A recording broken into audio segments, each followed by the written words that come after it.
দুজন মানুষ একসঙ্গে একই ছাদের নিচে থাকতে গিয়ে টুকিটাকি ঝামেলা তো আসতেই পারে।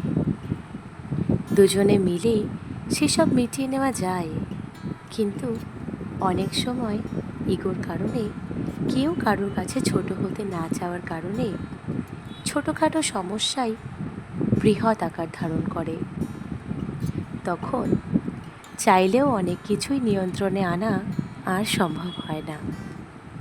আবার এমন অনেক দম্পতি রয়েছেন যারা দীর্ঘ সময় ধরে তাদের সংসারে শান্তি বজায় রেখে চলেছেন।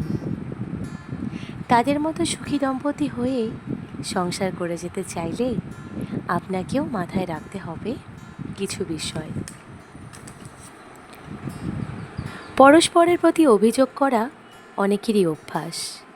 সম্পর্কে মতের অমিল, মনের অমিল হতেই পারে, কিন্তু সেই অমিলকে কিভাবে সামলাচ্ছেন আপনি, সেটাই সম্পর্ক কেমন থাকবে তার চাবিকাঠি। সঙ্গীর কোনো স্বভাব বা আচরণ যদি পছন্দ না হয়, তাহলে সবসময় অভিযোগ করতে যাবেন না, বরং সরাসরি কথা বলুন তার সঙ্গে। সব মানুষের ভেতরেই কোনো না কোনো অপূর্ণতা থাকে, তাই সঙ্গীর কিছু বিষয় আপনার ভালো নাই লাগতে পারে। সব বদলাতে যাবেন না যেন, এতে ভেতরে ভেতরে সমস্যা তৈরি হয় আর তিনিও অস্বস্তিতে থাকেন। তাই যেসব ভুল ত্রুটিগুলো একেবারেই অমার্জনীয় বা ক্ষতিকর নয়, সেসব বিষয়ে ছাড় দিন। সম্পর্কে যতই বাজে সময় পার করুন না কেন, কথা বলা কিন্তু বন্ধ করবেন না একেবারেই। কথা বন্ধ করে দেওয়ার প্রভাব ঝগড়ার থেকেও মারাত্মক।